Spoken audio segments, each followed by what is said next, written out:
never easy to do a memorial broadcast for someone who's well known, but it's even more difficult to do it when it's somebody who has been a friend and a colleague. Welcome to SkyWatch TV, a special broadcast for Tuesday, March 7th, 2017. I'm Derek Gilbert. Joining me in studio, the CEO of SkyWatch TV, Tom Horn, Derek. And our COO, Joe Ardis Horn. Hi, Derek. And as you probably know by now, the gentleman we're talking about is our friend and colleague who has gone home to be with the Lord, Cris Putnam. We found out about this last week, and the wishes of the family, we held off on revealing it or disclosing the information until the weekend when his family posted it publicly to Facebook. And of course, the response through the community on Facebook was overwhelming. And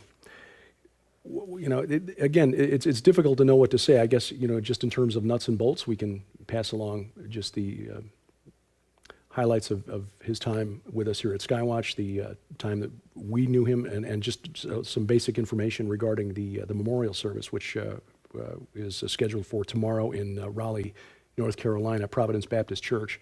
But other than that, this just came as a real shock. Last Wednesday evening, apparently, in his sleep, Cris was called home. Yeah, in fact, I mean, if it had not been that it was Shelley, his wife, that had texted Nita and said that he had passed away in his sleep, I would have found it very difficult to believe. My brain still had a hard time kind of wrapping around this idea that Cris Putnam was gone, because he wasn't very old, 51 years Right. of age. We knew that he was, dealing a little bit maybe with some kind of illness. We weren't sure exactly what it was. We had speculated a little bit about it. And I know he'd been in to see the doctors a few times over the last few years, but nothing definitive. And so it just came as a real surprise. In fact, we're getting a lot of email, people wanting to know what he died of, and this is just something we don't know yet. Yeah. It's probably some kind of heart failure, but why and what that led to. As I understand it, they have done an autopsy. So at some point there will be a coroner's report, and maybe there'll be more information available as to exactly why.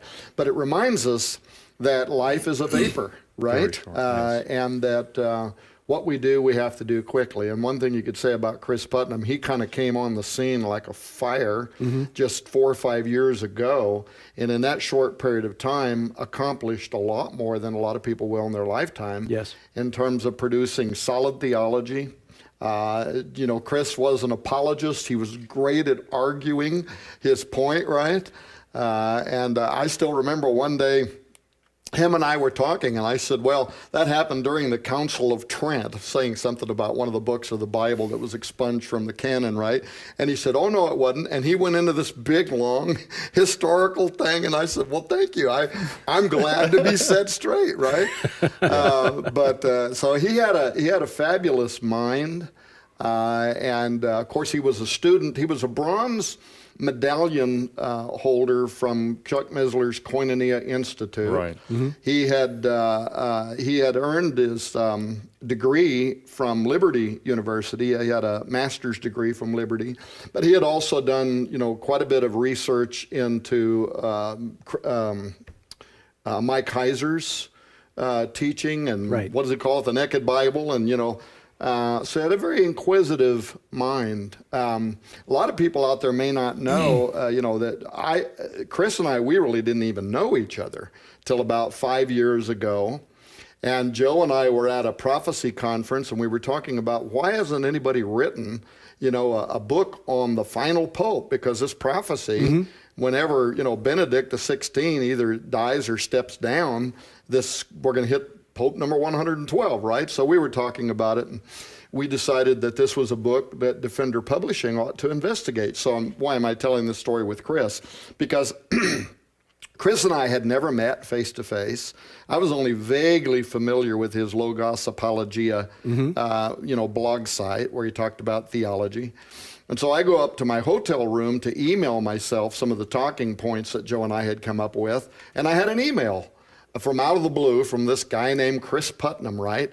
And he was wanting to know if he could quote something that I had written in 2009, the only paragraph I ever wrote about the prophecy of the popes, and he wanted to know if he could quote it, right? And so I emailed him back, and I said, Cris, you can't believe the timing of your email.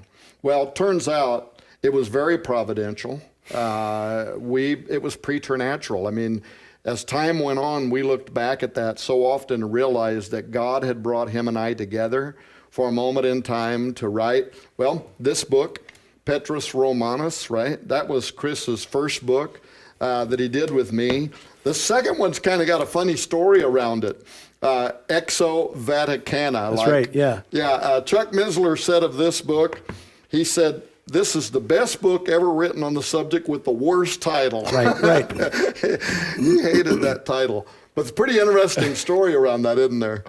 I mean, when we went up to Mount Graham. Oh, yeah. So what a lot of people may not have known about Cris, except given the opportunity that I had from time to time over the last 5 years, getting to see Cris wasn't so unusual for folks if it's in the environment of a documentary movie or he's on the History Channel, a channel in Canada, et cetera. But he had a really funny sense of humor that would come out on the road. And one of my favorite memories of Cris was Tom and I were driving with Cris up to Mount Graham. And we were talking about these documentary films that are made where somebody will kind of rush into an area where it's authorized personnel only, just so they can film being escorted out by, like, you know, security or whatever, so that they can put it in their movie as, see, we knew they were hiding something all along. Well, you know, any clown could do that anywhere where there's security and get it on film and make it look like something's being hidden. But anyway, we're on our way up to Mount Graham, and Cris was joking about how the three of us should just rush anything that looks like security, yelling, "We're here to see the aliens!" But another fun thing about Cris was, and Donna Howell, she talked about this repeatedly. Cris had this thing where people that saw him thought he looked just like Christopher Reeve from the Superman movies. Right, right. So he had this kind of internet, Facebook, kind of legendary nickname tag, Superman. And it was so obvious to so many people. We'll post a couple of these, but he even had fan art. People like digitally photoshopped him on Superman's body. And one guy, and I have no idea who this individual is, but if you just Google Cris Putnam Superman, there's fan art where somebody has taken like colored pencils even and artistically displayed him with a great big C where the normal S would go as Superman. Right. So, you know, for those that didn't get to see that side of Cris, it's a tragedy. But man, we did a lot of laughing, didn't we, Tom? Oh, we did. He, like you say, he had a great sense of humor. We were cracking up all the time, right?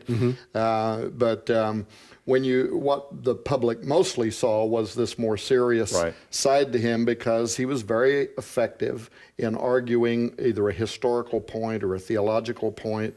And but there was this other side, and so it was. We're going to miss, you know, being able to have those kind of times with Cris Putnam. And you mentioned that he was on the History Channel. He was also here in the United States on the History Channel in one of the programs where they're talking about the prophecies of Nostradamus. But they had Cris on there talking about biblical prophecy, and it was one of those rare moments where the History Channel didn't, you know, tweak it to try to make a Christian look dumb. He came across very intelligent. He was in a couple of, there was a documentary made out of Canada that him and I were both in. He was in the Last Pope movie that was produced by WorldNet Daily. Joseph spoke at a lot of conferences, gave lectures, was on Sid Roth's It's Supernatural, was on the Jim Baker Show, and on those more than once. Prophecy Watchers, Prophecy in the News, SkyWatch Television. So within a 5-year period of time, Cris Putnam accomplished an awful lot that will live on undoubtedly, you know, throughout time, to continue ministering to people those timeless truths. Yeah. The first time I met him was actually 7 years ago, and almost 7 years ago exactly. It was April of 2010. There was a conference in Nashville called the Last Days Conference. L.A. Marzulli was there, Russ Dizdar, Chris Pinto, Dr. Michael Bennett, a number of other people that folks would be familiar with. And Chris and Shelley were there as attendees. This was the first conference that they had ever attended of that type. And he told me a bit about his backstory and his history as an aspiring rock and roll guitarist, which, Joe, you know a little something about, and how that lifestyle was not conducive to living long or living in a way that would be pleasing to the one who created us. And it is remarkable that he turned from that path to being a legitimate scholar of the Bible. His book, The Supernatural Worldview, is one that I think is an important work that everybody should have. You should have this on your reference shelf. Yeah. If no other work by Cris, that book should be on your reference shelf, because it documents how the academic world is recognizing that there are things that happen in our world that cannot be explained by natural means. Right.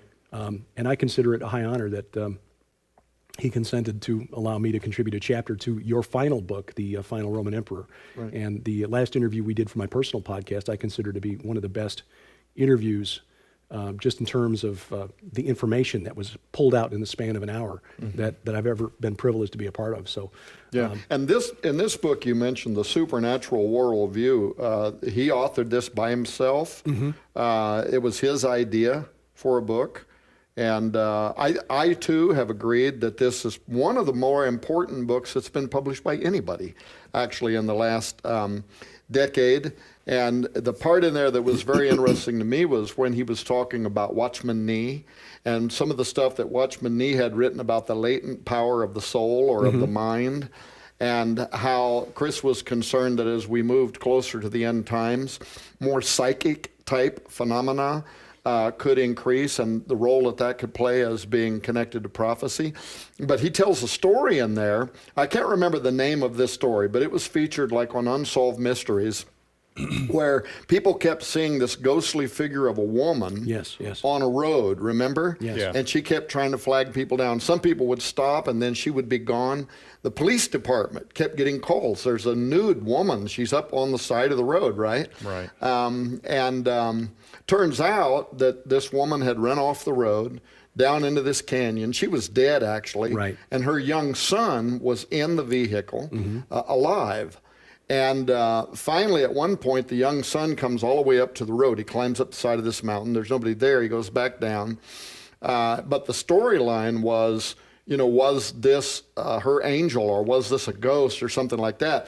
But if a person reads his story in here, the part they will also learn is how Cris tracked down this young boy, who now, of course, is an adult, Right. and Cris led him to the Lord, right? Yes. And so it was just a very, very cool story, and we believed in it.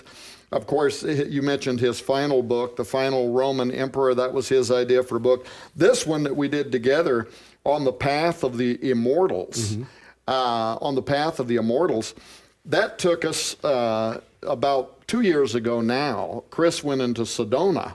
And again, I don't know if it was just the Lord blessing Cris or if he's a right place, right time kind of a guy. I don't know what it was.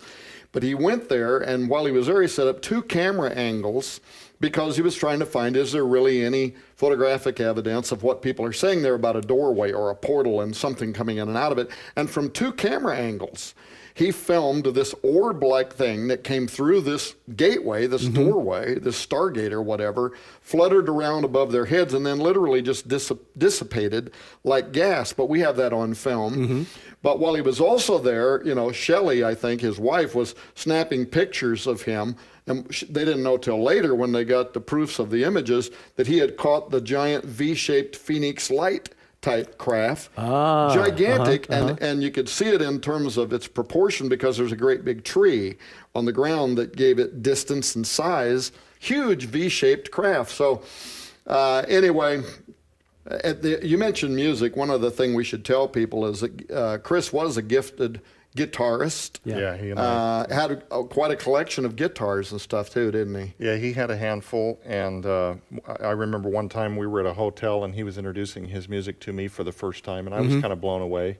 And it was this whole other side where he could have done it professionally. And at one point when he was young, that was a goal of his. It was like his dream, but he surrendered it because he felt like the Lord was calling him to write. But, and I think there are still YouTube videos. I'm not sure how easy they are to find, but he had done some very Satriani-ish guitar instrumental pieces over ambient music, and the whole experience was kind of different than what I was used to.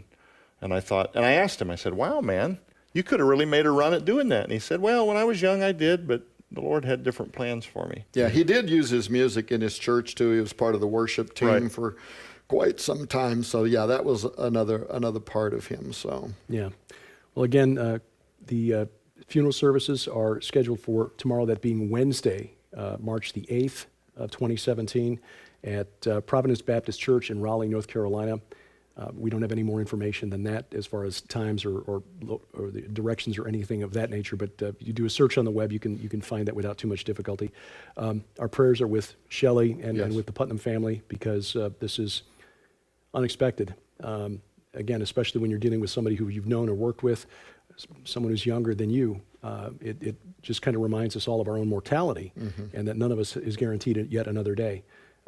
So all of us at SkyWatch TV wishing a fond farewell too soon until the day that we're reunited in the new kingdom. Cris Putnam, gone at the age of 51. We thank you for watching. This is SkyWatch TV.